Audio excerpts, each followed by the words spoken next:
nagmamakawa ako sa Diyos na i-file na. Dispense with the investigation, file the case in court. Darating po tayo dyan, Mr. Chairman.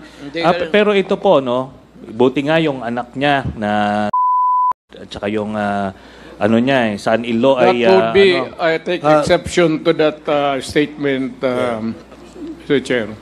Please... It is not fair. It's my opinion. It's my opinion. Ikaw nga.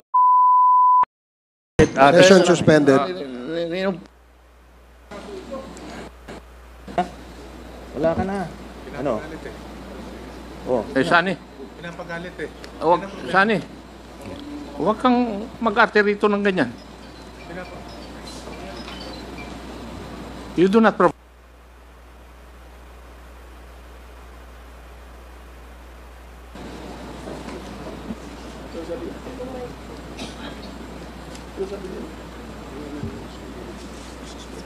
Please avoid calling names. We can conduct this hearing professionally and calmly. So avoid calling names para hindi po tayo magkaroon ng sakitan. Hearing is resumed. Edgar Matobato at ni Arturo Las Cañas na nakakakuha sila ng mga allowances from those peace and order funds. Yun po ang basis nun, Mr. Chairman. May I respond? Yes, Mr. President. Kung bright ito, naging presidente sana siya. Bakit ako naging... Siya ang nakulong. Mutiny. Let's go back to the... Let's go back to history. Anong kasalanan ko? Mr. Chair. Anong kasalanan nito? Mr. Chair. Yung witness... Congressman Acop, Point of order lang. what is the point of order? May I remind our members not to ask question or shall we say permit a resource person to speak unless say so. That is the rule of this committee. Kanina pa po kami nandito, hindi kami kumikibo. Kasi yun po ang rule eh. So we must follow our rules to have an orderly proceeding. Thank you, Mr. Chair. Thank you for reminding I submit, the Chair. Mr. Chair. Please be reminded of the rule of this committee in allowing members or resource persons to speak. The Chair must recognize them first. Please keep that in mind. You may debate with you. It might be improper. Pero, sir, before we can be really stand corrected, we must know the rules first. Kung may kopya sana kami, alam namin how to behave. The problem is, kayo lang may kopya ng rules ninyo, wala naman kami. Okay. So hindi namin masunod yung the concept is directed to provide copies, several copies to the resource persons here of the rules of procedure governing inquiries in aid of legislation. Please provide them. Now, you please continue. I think, Mr. Chair, it's better that we What happened? transfer some of... Ano nangyari? You wish me to explain? Nang dumaan lang ako, Mr. Chair, sabi niya, di ba bayan muna ka? O so ano ngayon? Speak louder, speak louder, speak louder. Nang dumadaan ako, Mr. Chair, ang sabi ni Mr. Cardema, di ba bayan muna ka? Tumatakbo ka sa eleksyon. So sabi ko, marami namang congressman dito tumatakbo sa eleksyon. Bakit kami ang minimension mo? Okay, sige po. So yun Maraming na naman salamat po ang po. ano ko. Maraming salamat. Thank you, Mr. Chair, Mr. Chair, I would advise our guests here, please not to provoke anybody, especially the guests here, if I may humbly request, para hindi ho tayo tumagal pa. Thank you, Congressman Adjong. Mr. Chairman, Mr. Chairman, Yes, may I ask Congressman Paduano. former Congressman Eric Colmenares as a resource person to go back in the meeting room? No, I think he's going to Unless- the comfort room. Unless nasa ano siya, sa comfort room. Yeah, he's going to the comfort room. So please be reminded, Mr. Cardema, ito reminder lamang po. Dito sa committee ito, hindi nyo po pwedeng itaunt, palakpakan, o insultuhin kahit sino. Paalala lang yan. That the next time gawin mo yan, baka ikaw ang magsisi, ha? Just a reminder. Thank you. Now, let us proceed. Congressman Acop, I'm sorry. You have 10 more minutes. Thank you, Mr. Chair. I'll make it short because I want to go home also.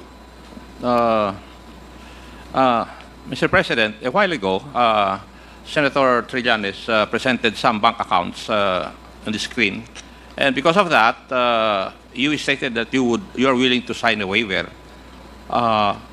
Tama po ba yung pagkarinig ko, Mr. President? Yes. Yes, sir. Thank you. I would like also to inform you, Mr. President, that kung namang problema po kayo dun sa pamasahe po ninyo, pagpunta sa hearing na ito, I have told the chairman na pwede namang yung gobyerno ang mag-spend para sa inyo. Salamat, Under sir. our rules, Mr. President. That would be hindi naman great, but that would be saving.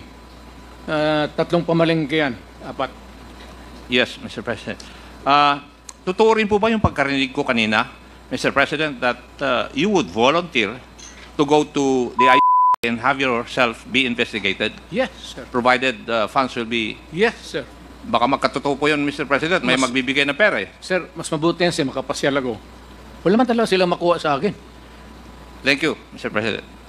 Now, pero doon sa statement po nyo kanina, I don't think you would want to volunteer simply because you wouldn't want persons who are colored white to judge you. Tama rin po ba yung pagkarinig ko? No, I'm I'm a public official, sir. So, I am open to public scrutiny and public judgment. Opisyal ho ako ng gobyerno. Yes, Mr. President. Pero narinig ko po kanina na doon sa pagtatanong ng isang kasamahan ko na you wouldn't want to be judged by white persons. You would rather want to be judged by Filipinos, your fellow Filipinos. Yes, sir. Hindi ko... when it comes to the dispensation of justice, hindi ko... I do not have the respect and the whatever sa mga puti. They have always looked upon us as inferior ever since. That has not changed over time, many years. I would rather that I be put by a Filipino, heard by a judge, sentenced, then I can appeal, then if it is affirmed, then I can go to the Supreme Court, and if the Supreme Court says that I go to jail, wala namang death penalty ngayon, I would willingly go to prison. Sir, basta Pilipino lang. Wag lang foreigner. Ayaw ko yung puti, sir. May sentimento ako sa kanila. Maraming salamat po. Would you agree with me, Mr. President, na lahat po ng sasabihin nyo tungkol sa isang issue, isang bagay, it becomes a policy statement of the country when you were the President? Yes, sir. Yes, and therefore, when you stated things about the don't you think it had encouraged our police force to be so aggressive in implementing? Sir, ang police natin, sir, hindi naman yan pinupulot sa daan eh. They are recruited and they undergo 2 years.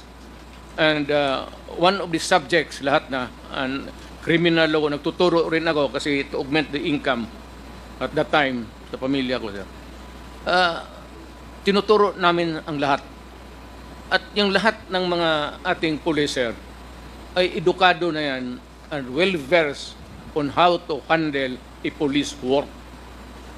So, bago sila magsabi na police o ganon, titignan mo muna, sir, kasi ang police, usually, hindi kagaya ng ibang civilian, kung may gulo, they can stay away.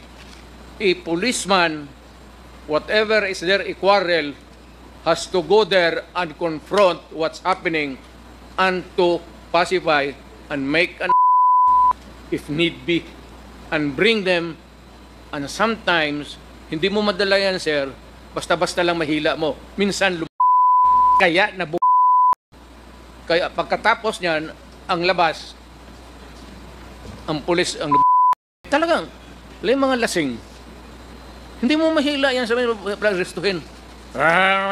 Tao lang pulis dito. Di pa ka ganun, talagang ang pulis. Tama naman. Because you have to overcome the resistance in order to make the arrest. Otherwise, na pulit. Thank you, Mr. President.